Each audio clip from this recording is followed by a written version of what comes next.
लड़ा होगा अकेला सारी रात अंधेरों से सूरज, लड़ा होगा अकेला अंधेरों से सारी रात सूरज, तब जा कर के यह सुहानी प्रभात हो रही है।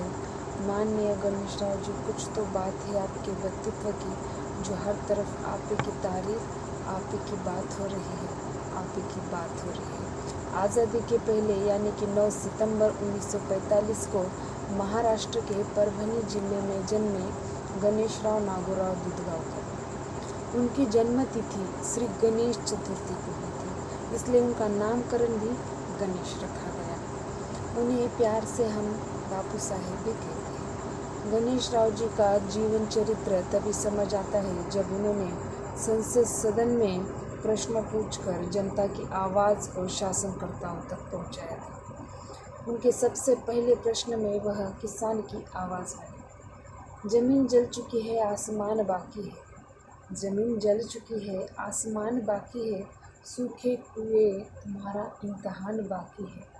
वो जो खेतों की मेड़ों पर उदास बैठे हैं, वो जो खेतों की मेड़ों पर उदास बैठे हैं, उनकी आँखों में अभी ईमान बाकी है।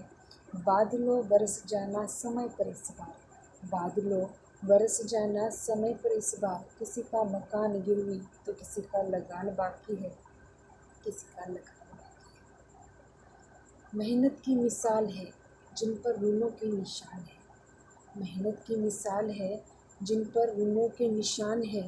हल चलाने में स्वयं को मिटाया वो और कोई नहीं, मेरे देश का किसान है, मेरे देश का किसान है। मुफ्त की कोई चीज़ बाज़ार में नहीं मिलती, मुफ्त की कोई चीज़ बाज़ार में नहीं मिलती। किसान के मरने की सुर्खियाँ अखबार में नहीं मिलती, अखबार में नहीं मिलती। कुछ इस प्रकार हमारे देश में किसानों का हाल है। जो किसान रोज़ हल लेकर खेत में जाता है, उसी की समस्या का हल आज किसी नेता के पास नहीं है, और उनका हल निकालने के लिए आज किसी नेता के पास वक्त नहीं होता। लेकिन जिस प्रकार पांचों उंगलियां एक जैसी नहीं होती, उसी प्रकार सारे नेता भी एक जैसे नहीं होते। कुछ नेता ऐसे भी होते हैं जो गरीबी से ऊपर आते हैं, जिन्हें गरीबों की समस्या अपनी समस्या लगती है। उसी प्रकार बापू साहेब, उन्हें किसान जो कि हमारा अन्नदाता है, उनकी समस्या अपनी समस्या लगी, इसीलिए उन्होंने संसद सदन में किसानों की आवाज़ पहुंचाई और कहा, नए बन रहे भू संपादन कानून 2011 में किसानों को उचित रकम मिलना तथा उनके आर्थिक हितों का संवर्धन किया जाए। दूसरी बात जो उन्होंने कही, अकाल एवं अभाव की स्थिति में, अकाल एवं अभाव की स्थिति की पृष्ठभूमि में किसान को कम कीमत में बीज तथा खाद उपलब्ध कर दिया जाए। परिश्रम की मिसाल है जिन पर कर्जों के निशान है, परिश्रम की मिसाल है जिन पर कर्जों के निशान है। छत टपकती है उनके कच्चे मकान की, छत टपकती है उनके कच्चे मकान की, फिर भी बारिश हो जाए यह तमन्ना है किसान की, यह तमन्ना है किसान। भले ही किसान के कच्चे मकान से पानी बरसे, लेकिन वह यह आस लगाए रहता है कि बारिश आ जाए।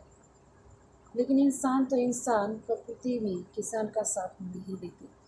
बेमौसम बारिश की वजह से अतिवृष्टि के कारण नदियों में बाढ़ आती है, और इसका परिणाम भी किसान के जीवन पर होता है।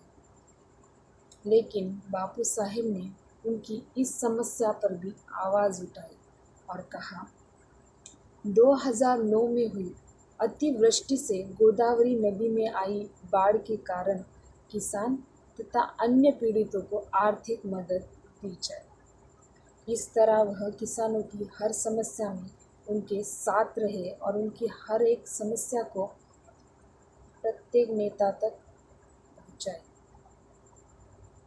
प्रत्येक नेता तक पहुँचाए।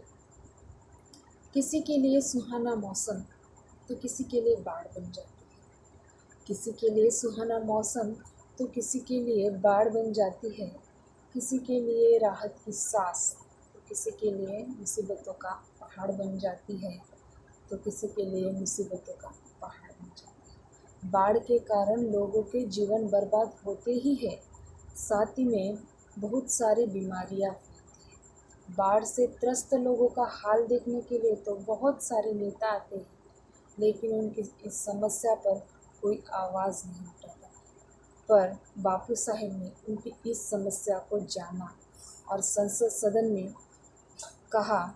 2009 में आई अतिवृष्टि तथा बाढ़ से निर्माण डेंगू, मलेरिया, पीलिया, चिकनगुनिया आदि रोगों से त्रस्त जनता को केंद्र द्वारा वैद्यकीय सहायता पैकेज दिया जाए। इसी तरह वह जनता की आवाज़ बनकर समस्या बताई। उनके इन्हीं कार्यों की वजह से उन्हें कर्मयोगी भी कहा जाता है, क्योंकि उन्होंने जो कार्य किए हैं वह बहुत कम नेता कर पाते हैं। बापू साहेब कर्मयोगी है। श्रीमद् भगवद गीता का कर्मयोग, जिसमें फल की आशा न करते हुए कर्म करने के लिए कहा गया है, वह बापू साहेब जीवन भर जिए हैं। अतः कर्मयोगी यह विशेषण उनके लिए सार्थक है, ऐसा हमें लगता है। जब हमने गूगल पे उनका नाम सर्च किया तो हमें बस इतनी ही जानकारी मिल पाई कि Ganeshrao Nagorao Dudhgaonkar is an Indian politician from Parbhani, Maharashtra. He was member of the 15th Lok Sabha of India representing Parbhani constituency. He was also member of the Maharashtra Legislative Assembly in 1980 and 1985 representing Vasmat and Jintur respectively.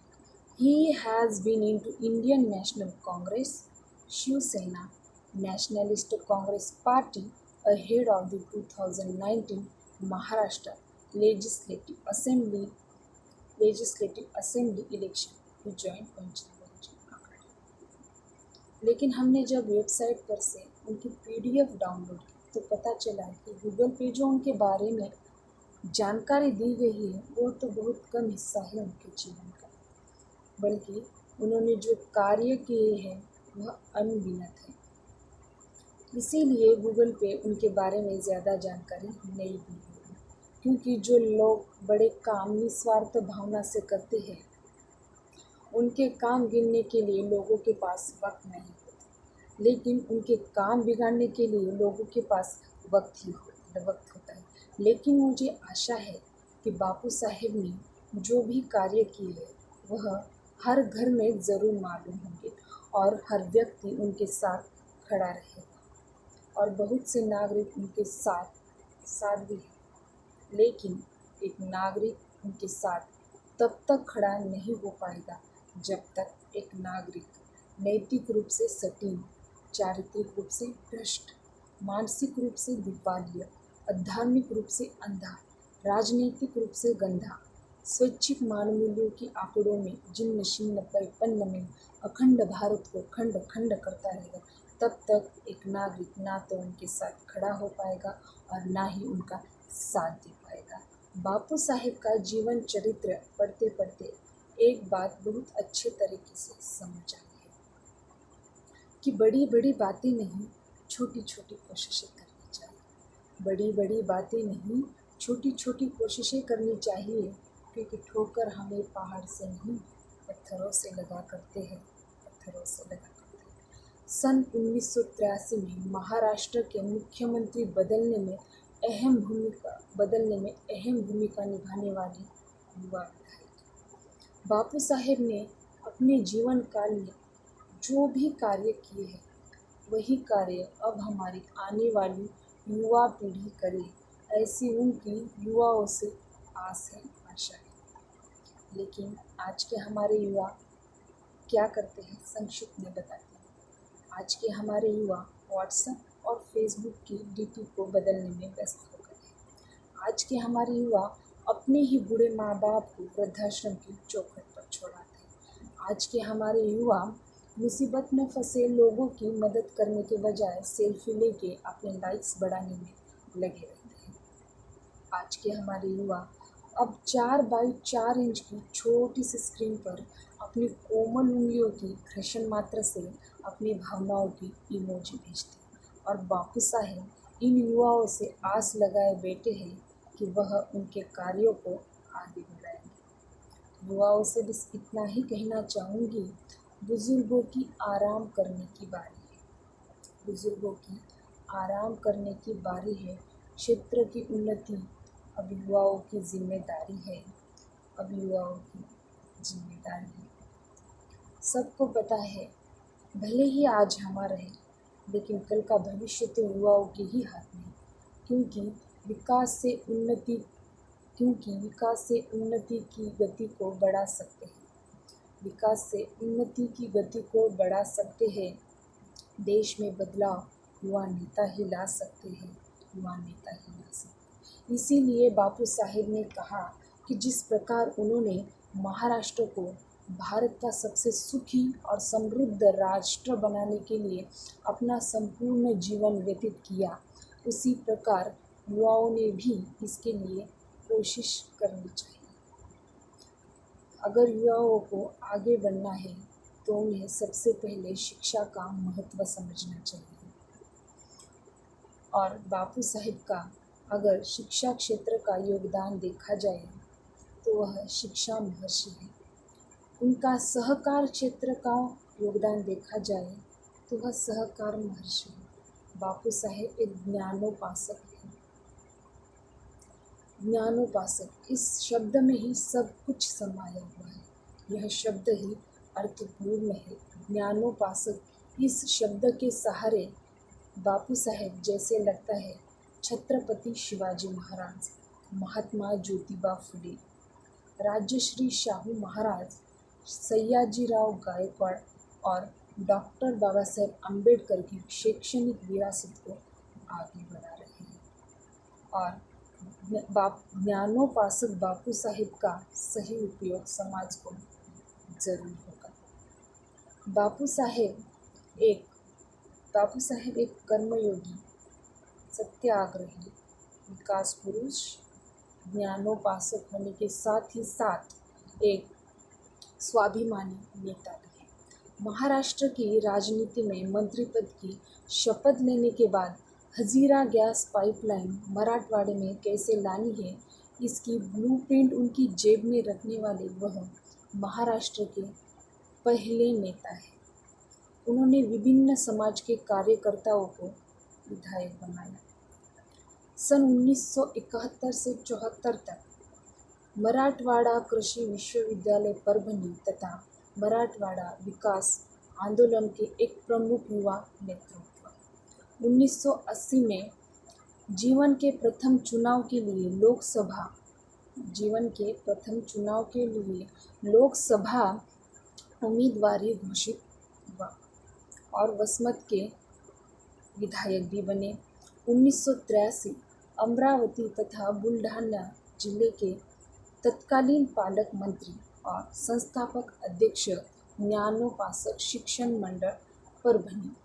आज तक 50,000 से ज़्यादा परिवारों को गुणवत्तापूर्ण शिक्षा प्रदान करने वाली संस्था। 1985 जिंतूर के विधायक हुए। 1986 मराठवाड़ा विदर्भ के औद्योगिक विकास हेतु महत्वपूर्ण 25 लाख प्रत्यक्ष अप्रत्यक्ष रोजगार निर्माण क्षमता का प्रस्ताव।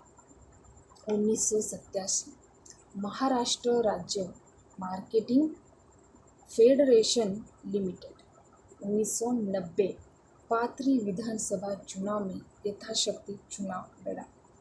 2009 15वीं लोकसभा के सदस्य। 2014 मोदी लहर दिखाई देने के बावजूद भी तत्वनिष्ठा हेतु संसद पद नकार दिया।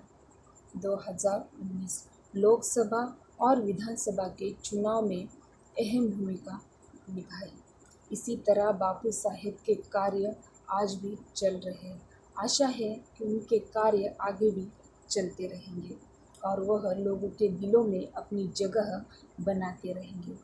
उनके बताए हुए रास्ते पर ही हमारे युवा चलते रहे और वह लोगों के बापू साहेब नहीं बल्कि वह लोगों के गणेश राव नहीं बल्कि बापू साहेब ही बनकर रहे। तो अंत में मैं बस इतना ही कहना चाहूँगी, हर तरफ हो रही है तारीफ, कुछ तो बात होगी। हर तरफ हो रही है तारीफ, कुछ तो बात होगी। गुंडे भी हो गए शरीफ, कुछ तो बात होगी। जब से बापू साहेब ने संभाली है क्षेत्र की कमान, लोगों की कम हो गई तकलीफ, कुछ तो बात होगी, कुछ तो बात होगी। जय हिंद, वंदे मातरम। धन्यवाद।